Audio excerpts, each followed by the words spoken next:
Good day. Welcome to the Occupational Safety Experience showroom. Please put on the virtual reality goggles. They will lead you to the accident scene to experience the accident as if you were there in person.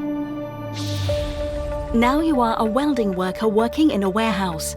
A co-worker asked you, "Weld 2 handles to that fuel drum. Cut the lid and modify it to be a rubbish bin." The worker picked up the tools for welding work.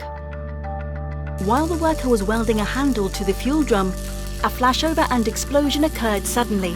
As a result, he sustained a serious burn injury and died. Let's see the causes of the accident and the correct preventive measures. The flammable liquid residues in the drum were ignited while carrying out the electric arc welding. A fire and explosion happened as a result. Use new containers where possible to avoid electric arc welding on used fuel drums.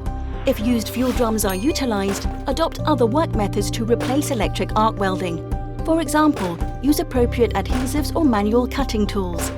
Before commencing electric arc welding, it was not determined whether the fuel drum contained any flammable liquid or not.